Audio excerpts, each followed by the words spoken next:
Hi, I'm coming to you from the bookstore at nighttime, just so you can see how pretty it is in here, even in the dark. And I'm going to share some of my favorite books of 2021 with you. I'm going to start out with Pony by R.J. Palacio. R.J. Palacio is also the author of Wonder, which was an incredible cultural phenom a few years ago.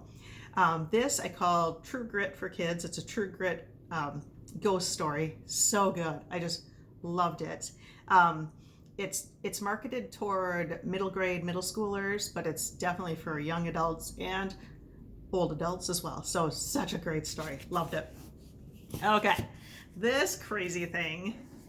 This is as much of a gift for the parent as the child that you may gift this book to. This picture book by John Clausen, The Rock Fell from the Sky. It's just hilarious, absurd. I laughed, I guffawed, I cackled, I did everything. So funny. Loved it. Lincoln Highway. Oh, this is so beautiful. I love this book so much. This is the great American novel. It's a little bit Mark Twain. It's a lot bit John Steinbeck, who I adore. It's a story about brothers, and it's a road trip and redemption, and just so good. I gave this to my mom for her birthday, and my dad snatched it out of her hands and read it before she could even barely look at it. So, loved it. Fabulous. Okay, this is just an excellent book, just fascinating, so insightful, so informative. How the Word is Passed by Clint Smith, who is a poet and also a writer for The Atlantic. So he travels to 9 different historic sites that have ties to slavery, such as Monticello. And he talks to the people there, the other tourists there, and learns their feelings of the place. Some didn't know that Thomas Jefferson owned slaves. But it's so good. And his question is, where would this country be if people truly understood the history and what happened at these places? And it's just such an important book to read. This was one of the Times 10 best books of the year for a very good reason. Excellent. Okay, Louise Erdrich. She's the queen, the master. She's amazing. I could not wait for this book to get out. And the day it came out, I was in it. So good. Loved it. I don't know how she does it, but she can take the most serious, gut-wrenching topics, and on one page you're crying and the next page you're laughing out loud. She's just such a brilliant writer. This one is set in a bookstore, which of course I loved, and Louise happens to own a bookstore. Oh, it's just phenomenal. I don't want to give much of it away, but it's another ghost story. Here's my second ghost story of the year. It's Louise Erdrich, but you don't need to say anything else. Okay, this is a children's poetry book, Tiger, Tiger, Burning Bright, with illustrations by Britta Teekentrup, who I adore. I think we have every Britta book in the store that we can have. She makes the most gorgeous picture books. I adore her illustrations. So this book is a poem for each and every day of the year, along with her just gorgeous illustrations. So what a fun way to, oops, that's the glossary. That one's not as pretty. To introduce your children to poetry. You could start out the day reading a poem. You could end the day at bedtime with a poem. You know, they can look up the one for their birthday or a special day. So just beautiful. Okay, next, George Saunders. This was one of our book club picks. That's hence the 8 million post-it notes in here. This is a masterclass in how to read literature, but so incredibly accessible. George Saunders is a professor of writing at Syracuse University, but he like I said, he is so accessible. He's just such a generous writer, and he just breaks down Russian short stories because if you're writing a short story, every word counts.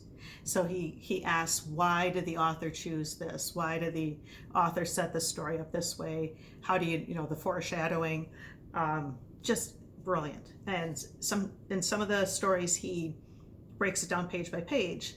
In others, you read the whole story and then you get to the end, and then he discusses why the author chose to write it this way. So fabulous. Take a little mini class with the fabulous George Saunders. Sorry. Okay. The Firekeepers Daughter. This is a wonderful young adult book.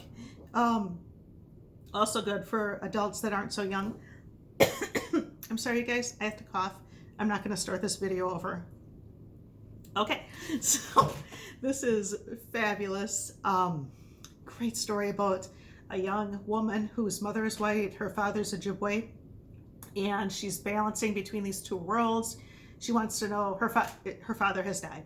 She wants to know more about her native culture. She doesn't feel accepted in either one. Such a good story. And then there's also a thriller mystery aspect to it as well. So excellent. I don't have the book because I hand sell it because it's so good. So we're waiting for more copies of that to come in. Oh yeah, Dave Grohl. I loved Nirvana. I love the Foo Fighters. I adore Dave Grohl. So big surprise, I loved this book. I actually bought this book through Libro FM, which is a partner with Arcadia, just so I could hear Dave read his story to me. It's great. It's just a great rock and roll story. Loved it. He's just such a good, kind-hearted person, and it just comes through in his writing. Okay, a sweet little board book. Sandra Boynton. She's just the best. So this is an adorable one that she actually wrote when she was feeling a little bit stir crazy during the pandemic, but it's just classic Boynton. Adorable animals. This one doesn't show up as well with the glare, but her palette in this book is so beautiful. So adorable animals. There's dancing, there's singing, there's just general silliness, and it's just classic Boynton. Just super fun to share and read together. Adorable. And another excellent book for kids. This DK series. Every year they add another to this series, and I think we have all of them just because I think they're phenomenal for kids. It's a $25 book. It's got this beautiful gilded edge, and this one is Nature's Treasures. So again, with the beautiful illustrations and then just a little bit of info. So I like these because I think they're just such a good launching pad for kids. Like if they find something they're really interested in, they're going to get a little tidbit, and then they can delve deeper with other books. But just if I was a kid, I would just pour over this. I would have had this whole thing memorized. So lovely. DK has done another excellent gift book. And then Ancestral. Oh, this is a love letter to family and farming and the land by Daniel Smith, who is a wonderful friend of ours. This is just such a gorgeous, beautiful book. So if you have, like my dad, who is a veterinarian, this is a perfect gift. This is just a great gift for anybody. It's a beautiful collection of poetry. Okay, my last book, I'm going to end it with this sweet littlest yak, which you've probably seen. This is Gertie. She is the littlest yak for now. And this is all over our catalog and our website, but this is just a really sweet little story of this little yak that is frustrated because she can't do anything that the big yaks can.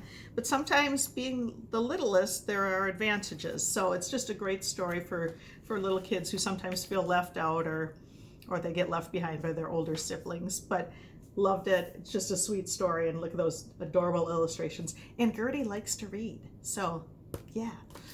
Okay, well, those are my picks. So many others we could have talked about, but we have to keep this short. So Um, thank you. Thank you. Thank you. You have bought so many books from us this year. We just can't even believe how incredibly kind and generous and loyal you are to this bookstore. Thank you. Thank you for keeping us here. Thank you for giving me this gorgeous place to work. Thank you to James Bonin for giving me this gorgeous place to work. And we're here for you. We will help you get all your gifties checked off your list. We can wrap. We can send gift cards if we're getting short on time or if we're out of a book. So let us help you check off all your gift giving items. And thank you, and cheers to a 2022. Bye bye.